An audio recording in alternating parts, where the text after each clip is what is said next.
پاکستان کے اندر حالات کس طرف جا رہے ہیں اور عمران خان کی طرف سے احتجاج کی کال کس طرف جاری ہے؟ کوئٹہ کا واقعہ آپ کے سامنے ہے، اندوناک دہشت گردی۔ اس کے علاوہ اگر آپ اعداد و شمار دیکھیں تو پاکستان کے اندر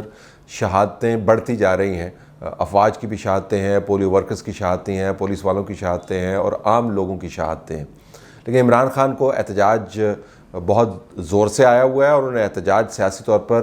کروانا ہے۔ یہ علیحدہ بات ہے کیونکہ پارٹی یہ احتجاج کروانے میں ناکام رہی ہے، لہٰذا ہر دوسرے روز وہ کسی نہ کسی طریقے سے اپنی اس خواہش کا اظہار کرتے ہیں کہ شدید قسم کا اور بڑے پیمانے پر احتجاج ہو۔ آج بہرحال جو انہوں نے ٹویٹ کیا، اس ٹویٹ کے اندر احتجاج کی کال کے علاوہ دو بڑی دلچسپ باتیں ہیں۔ ایک تو انہوں نے ایک پرانا مدعا اٹھایا۔ عمران خان بہت ساری فائلیں کریٹ کرتے ہیں اور ان فائلوں کو پھر الماریوں کی نظر کر دیتے ہیں اگر ان کی ضرورت نہیں ہے، اور جب ضرورت پڑتی ہے تو ان کے اوپر سے مٹی ہٹا کر دوبارہ سے کھول دیتے ہیں۔ ایک فائل انہوں نے کس زمانے میں کھولی تھی کہ ہمارا مسئلہ فوج کے ساتھ نہیں ہے،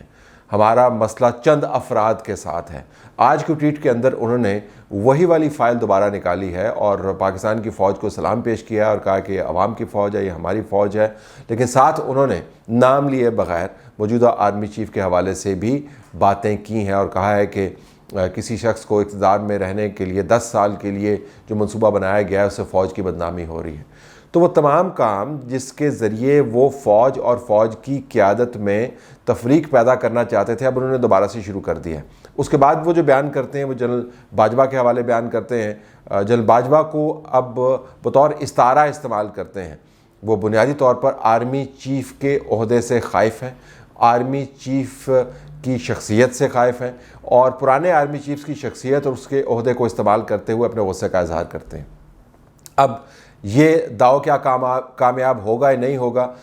فوج میں آپ کو پہلے ہی بتا چکا ہوں، بڑا اس کا ایک strong command and control system ہے، اس کی ہائرارکی بہت تگڑی ہے اور اس ہائرارکی سے وہ ہٹتی نہیں ہے۔ اس کا اثر فوج پہ نہیں پڑے گا، لیکن عمران خان کی طرف سے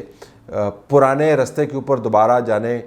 کا جو عمل ہے اس سے ان کو نقصان یقیناً ہوگا، کیونکہ چارج عمران خان کے اوپر اب دوبارہ سے یہی لگے گا کہ جب سے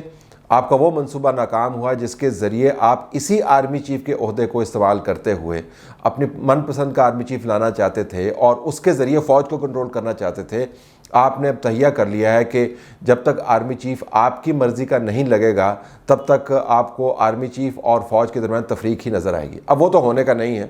عمران خان اس وقت جیل میں ہے، موجودہ آرمی چیف 5 سال کے لیے آرمی چیف بن چکے ہیں، ایئر چیف بھی ان کے ساتھ ہیں، نیول چیف بھی ان کے ساتھ ہیں، یہ معاملہ تو طے ہو چکا۔ لیکن عمران خان کا بھی خیال ہے کہ اگر وہ اس قسم کا بیان جاری کریں تو کہیں نہ کہیں فوج کے اندر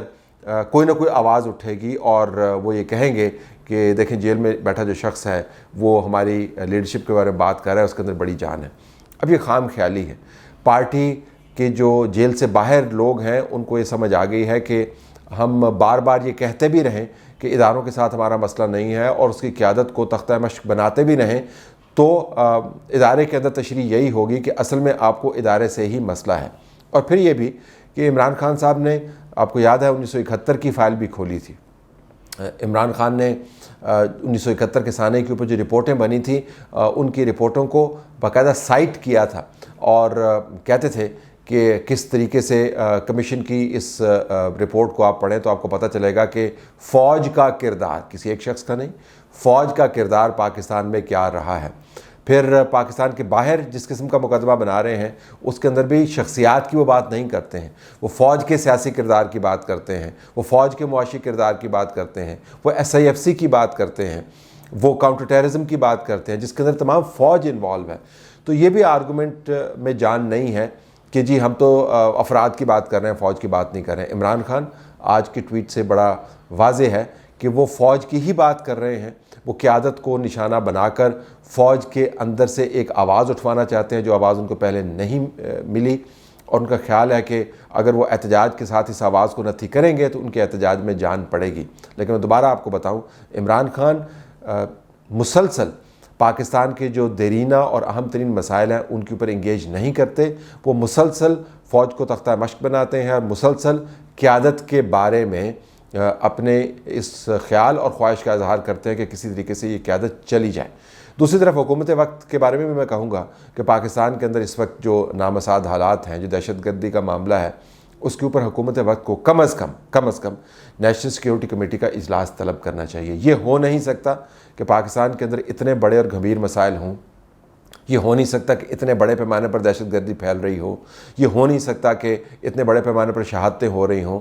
اور نیشنل سیکیورٹی کمیٹی کا اجلاس نہ بلایا جائے۔ اس اجلاس کو طلب کرنا چاہیے تاکہ پتہ چلے کہ ہم ڈیسائسولی اہم ایشوز کے ساتھ انگیج کر رہے ہیں۔ عمران خان جیل میں ہیں اور اپنی سیاست چلانا چاہ رہے ہیں، تو ان کی باتیں تو ہمیں ان اے وے سمجھ آتی ہیں کہ وہ ڈسپریشن ہے، انہوں نے یہ کام کرنا ہے، لیکن ہم یہ سمجھنے سے قاصر ہیں کہ حکومت کے پاس ایک پلیٹ فارم موجود ہے، اس کو ایکٹیویٹ کیوں نہیں کرتے؟ اس کو ایکٹیویٹ کرنا چاہیے۔ پاکستان میں بہرحال اس وقت جو سیاست